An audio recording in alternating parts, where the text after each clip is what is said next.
we're in a society that's getting lonelier and have less opportunities to interact with humans, and if we can provide that and be that one place every day that they can get that experience and that moment in their time where they get seen and they get valued and they connect with other people, I think that's a human need that people are always going to have. And I think that's what our opportunity is here with CrossFit and the way we run our classes, basically. Affiliates, brilliant, aren't they? Changing lives, building communities, throwing barbells around. What's not to love? And some of them are really good. Some of them are brilliant! Packed classes, loyal memberships paid on time, good programming, madness. I'm gonna go to 10 of the best and find out how they do it. Think 2 grade, but with half a grade. CrossFit affiliates, brilliant.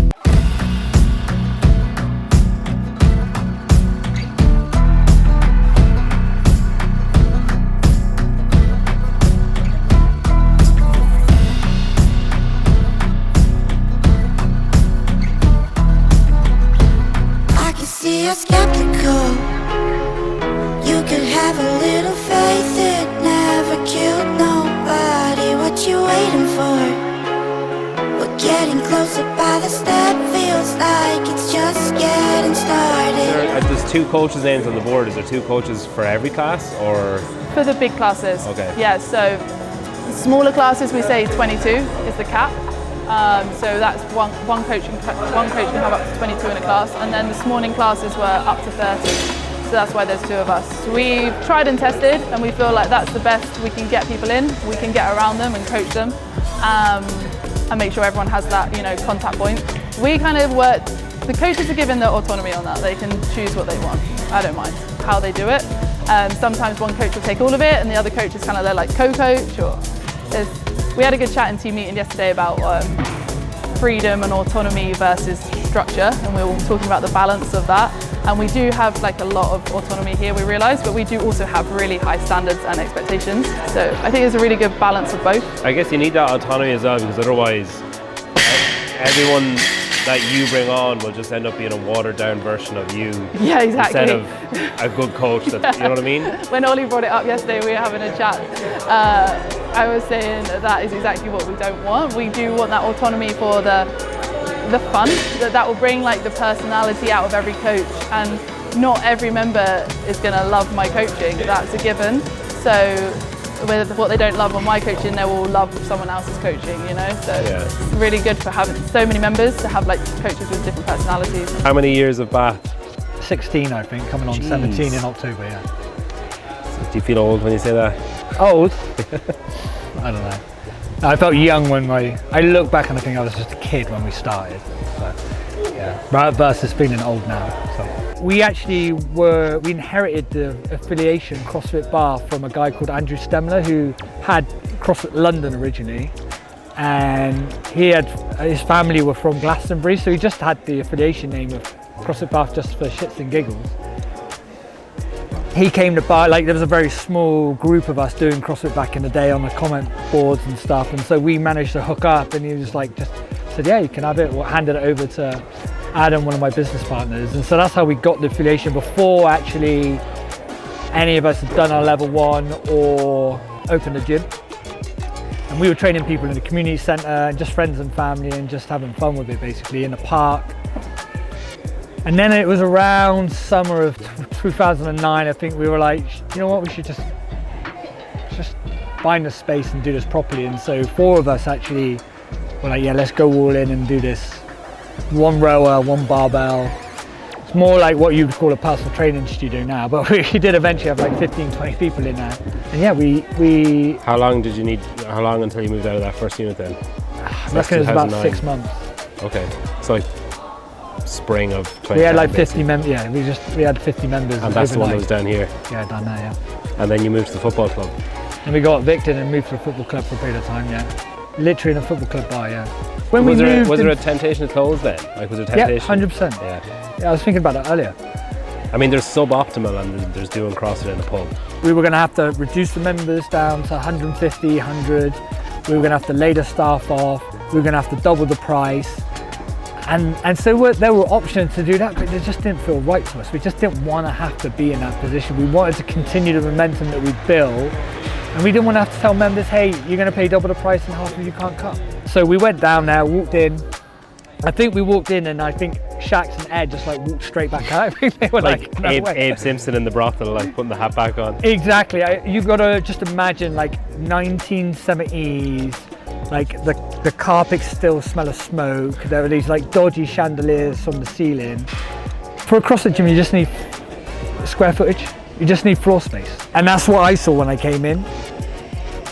And I managed to persuade the boys that we could make it work. How long were you there for? I reckon probably 2-3 years, but we were very fortunate that like COVID was right bang in the smack of the middle of all of it. So if there's ever a location to be, you know, not able to operate and COVID interfere your operations, that was the place. But what that period of time proved to me that is like you don't have to have the most amazing facility. If you double down on the customer experience and just the coaching, you can still have a thriving community of like, we had almost like 300 people there, but we actually grew there before COVID hit. So that proved to me that you could do it.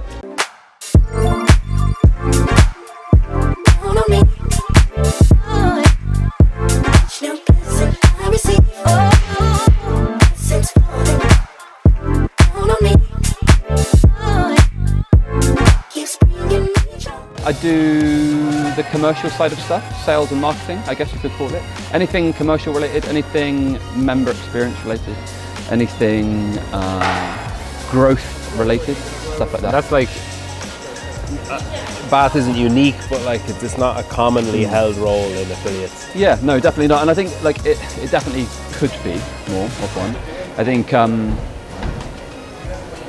when I came on board, it definitely wasn't. Shafi and Lou were probably the only people doing it at that time, so I joined the gym in the middle of COVID. It was Ollie going, look, we need to basically take a gamble here, and either we're going to grow or we're going to die, so let's go out on our terms. Day one, after COVID, we had 142 members, and we moved here in the May. We moved here in the May with 285 members, and by September we had 430, and it was carnage, basically. And what did you do? Like, what were the was it just like small little tweaks here and there, or was it just something major that you changed? Yeah, we put a lot more emphasis. We had a lot of inbound leads, right? Because people were really excited to get back to fitness again. And then we also grew our team massively quickly in that period. We hired a second one of me at about 4:30, which helped us kick on again. But we got stuck at that point for about 6 months, just because there's so many learning opportunities. We'd never been there before. Not a lot of gyms got to that size, so not a lot of people to learn from. And we just had to like stumble through and figure it out as we went on. And because of that, we stayed the same size for like 6 months, no growth, just lost loads of people, had to work on our integration, had to work on our retention. The 4 bits of the member journey, so like prospecting, sales, integration, retention, just had to double down on the bits that we were rubbish at basically, which at the time was our integration stuff. Upskill coaches, we went to co-coaching. So at that time we went to go and one coach from about 16 to 20 people in a class to 2 coaches up to 30, which allowed us to raise our numbers and stuff like that. So, what's the churn rate like on staff then? Churn rate on staff's really low. Are they people that were here and picked, or are they all external, or is it a mix? Mostly were members and now coaches. Yeah. Okay. Trying to think if there's anyone external. Don't think so. It's the same for the front of house? Front desk, mostly internal. Majority, I'd say like 90-95% is member into staff. Yeah. I guess they understand the culture and it's easy to... Exactly. And even though like I was recruited from another gym, Ollie knew me, I knew Ollie and the team and understood their culture and the vibe of the gym and the strong community here and things like that. Yeah. Generally speaking, the gyms I speak to, so I work with a fair few gyms as well, is they just lack the systems to implement things consistently. So they might do 1 or 2 things to generate leads and prospects, but they'll do it that once. And it might not work as well as they wanted, so they'll get rid of it. And it's picking 1 or 2 things and then implementing them into what we call the whirlwind.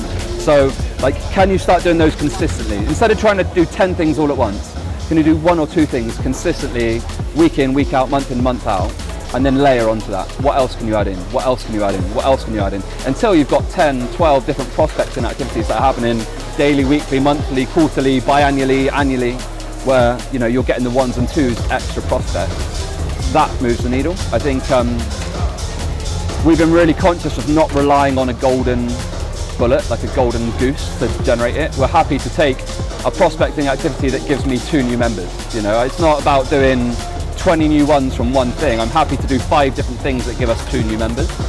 And then if we can keep on doing that and to build the momentum of it, then you're good to go. I think the biggest low-hanging fruit with prospecting is generating systems that generate you referrals. I can't stress it enough, like referrals for us are our bread and butter. So like every single CrossFit gym out there will get an organic referral, right? Because what we do is fucking fun. Like we love it, right? It's great. And people want to talk about that and they want to share that with their friends. But what can you do to incentivize that is one thing, but also try and, like, I don't want to say force it, but how do you actually get those things to happen? So we do 4 or 5 different ways. We have what we call our VIP passes, golden tickets. We have our bring a friend session. We have a referral scheme, like an incentive offer. We do something called a 1-month checking call where we ask for a referral. If at first you try something and it doesn't work, don't give up on it, tweak it, change it, and then try and improve it, because that consistency is what compounds over time. For us, like, it starts with people and the team, and providing we've got the team to deliver the experience for that number of people, you're kind of halfway there basically. And once you've got the people, if they're very clear on what's expected of them and the standards that we have and what a great experience for the members looks like, that kind of like takes care of itself regardless of how many people you've got. Part of that process is every 6 to 12 months you're bringing the team back together. We're talking about our values and our expectations of one another, and you're checking in whether they still make sense for that existing team that are there. Right? It's like, these are our values, these are our expectations, do they still make sense? And incrementally, like every 6 to 12 months you're doing that, you're having those conversations. And then you're living and breathing them every day in and out the gym. And every Wednesday we meet back and we have this feedback loop of like, okay, we're doing this in class, or I've added this detail to class, does it make sense? Is that aligned with what we're trying to do? But it's about developing leaders, and with Will and Emma have tried to develop leaders that are an extension of me, and they can support the team and develop the team. We want to continue to elevate the experience for our members. We need to keep investing in our people. And it never feels like we're paying them enough. But where there are opportunities where we can pay them more, and they're not driven by money, but there's we expect a very high standard and very high expectation of our team, and there needs to be an alignment between what they get compensated with and that expectation. You can't really expect people to have this like standard right up here and you're paying them peanuts, right? Yeah. So we're always behind the curve on that. There should be that tension between those two. If you're overpaying people, the chances are you're overcommitting that resource in your budget, and you've got a shortfall elsewhere, and that will result in not making enough profit that you can reinvest back into the kind of just other things within the gym. So you've got to have some discipline there as well. I think over time, as everything becomes automated and AI takes over and you can get everything with a click of a finger, those human interactions and human experiences are going to be fewer and far between. And I think that's where we've got great opportunity into the future, and that's why I'm optimistic. What we deliver here is like, people are going to crave, you saw it coming out of COVID. Part of our growth in our membership was just purely because people were sick at training at home and they wanted to be around other people coming out of COVID, and we really maximized that, and that was a great timing for us, along with a great new facility that was brand new and fresh in comparison to the pub, right? And it's something that we've not had the 12 years before that. So those are parts of the reasons why we were able to be successful and grow the membership, right? But it's also because people want to be with other people. We're in a society that's getting lonelier and have less opportunities to interact with humans, and if we can provide that and be that one place every day that they can get that experience and that moment in their time where they get seen and they get valued and they connect with other people, I think that's a human need that people are always going to have. And I think that's what our opportunity is here with CrossFit and the way we run our classes, basically.